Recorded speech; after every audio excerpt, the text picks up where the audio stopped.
Hi, this is John Oates, and you're on BackstageAxxess.com, where the real show begins.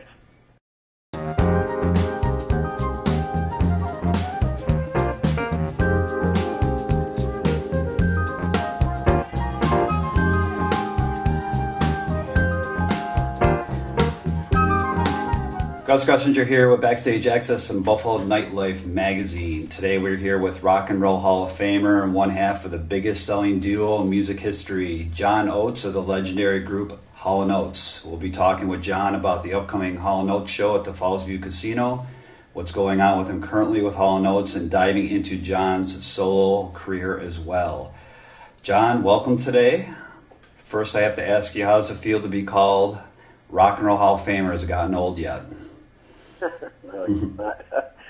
Listen, it's a nice thing to put on the mantelpiece, you know, and I'm happy it happened. It took a while, but you know what? Sometimes you got to wait for the good stuff. Yeah, well, it's much deserved. Way too late, but like you said, better late than never. So congratulations on that. Thank you. Just want to talk about the number one song. You had 6 number one songs. You had 16 top 10 hits you accumulated. What's the one song that John Oates loves to play live, and why? Well, you know, when I play with Daryl, you know, we have an abundant, you know, an embarrassment of riches. We have a lot of number one records to play. People come to hear those hits. We respect that, and we play those. I can't go for that. That song just evolves over the years. Every band we've ever played it with has added their own musical, you know, input into it. It's become this long, you know, 7 or 8 minute, you know, extended jam. So that song's fun because every night I play it, I try to play something different within the context of that song. And then there's some songs that are, you know, a bit more formalized because, you know, in a sense that, like, a song like She's Gone. I play She's Gone every night, and I essentially play it the same way, but the song has such a timeless quality that it always seems new, even though it's ritualized to a certain extent.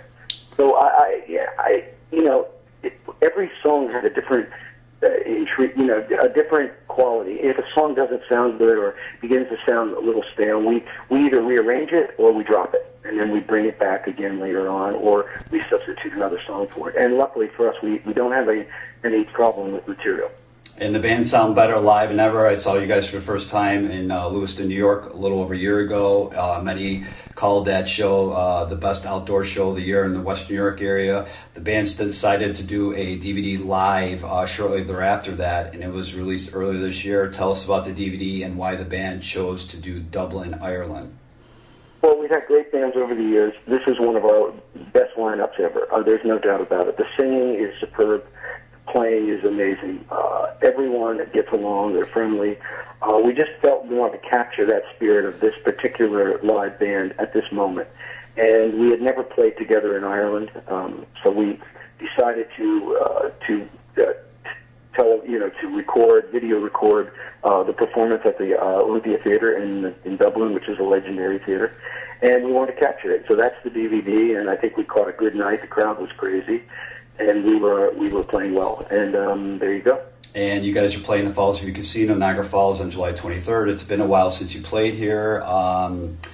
What do you take in when you guys go to, especially you, when you go to a venue that obviously, or an area that you visited numerous times over a 40-plus year career?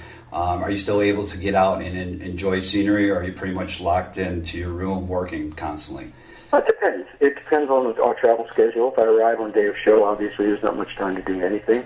But if I get there and have a day off, you know, I have lots of friends in all over the world, and they always, you know, kind of reappear.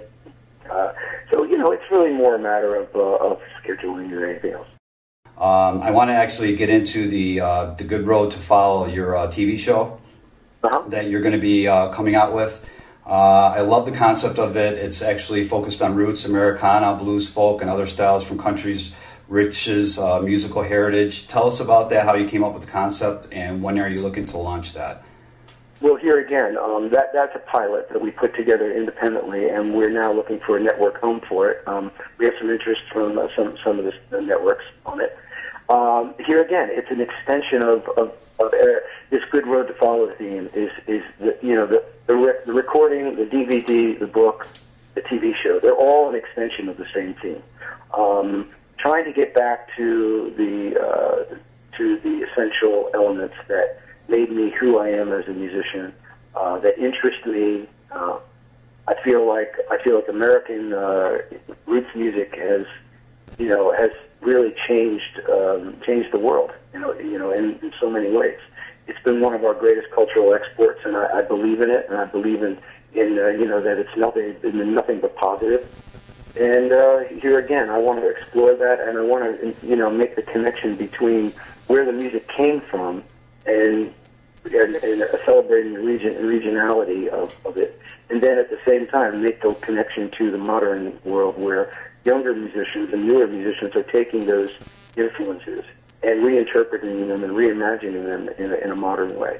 So the goal is to find the source and then create the link to the logical extension of where it's going. When are you looking for the TV show to possibly take flight, and are you shopping it yet? But it's more of a business decision. We could start it tomorrow if we had a network partner, and right. As soon as we get the network partner locked in and we get people on board who believe in this, and doing the same thing, then we'll probably get it going. But right now, it's basically in a kind of a demo stage. I think it's a great idea. Actually, I think there's not a show like that takes you behind the scenes. It's more of I think it's a great concept. I hope it works out for you. It's actually, I don't even watch TV, but that's something actually I would tune into. Well, I hope so. I think it's going to be fun. Here again, we've got interest. It's just a matter of these things are very complicated from a business and an artistic side. So all the pieces have to be in place before you can do it right. And you're inking a deal with St. Martin's Press to pen your autobiography. When are you looking to have this published? And are you working on it now? Are you writing your notes right now for it? I'm actually actively writing. We're already up to the 50s, 60s, and 70s. I have written thousands of words. I spend most of my days traveling in a plane or in a hotel writing at this point. I'm very into the project. It's coming along really well. It is not the Hall & Oates story. It's going to include the Hall & Oates story, but it's certainly not about the Hall & Oates story. It's a long life, and there's a lot of experiences along the way, and I'm going to try to capture them. And the last question I have for you is, you actually have a solo day coming up at the Rendezvous Music Festival in Beaver Creek, Colorado later this year. Is there going to be any other John Oates solo shows that the fans should be looking out for? Yeah, I'm playing a Roots Festival in Salmon Arm, British Columbia on August 15th. Okay. That's a Roots and Blues Festival. Bring up there as a solo artist, and I'm doing the Beaver Creek show. But I've really backed off a lot on my solo shows because I'm concentrating on working with Daryl and also concentrating on my book. Okay, so you obviously have a full plate. And before I let you go, I would say I much appreciate you talking to both Backstage Access and Buffalo Nightlife Weekly. Good luck with the book, and I hope, like I said, when I saw the TV show, I'm like, oh, this is a great idea. Why didn't anybody think about this? I really hope that comes to flight. So. We'll try. Thanks so much. Thanks a lot. Good luck, and we'll see you in a couple weeks.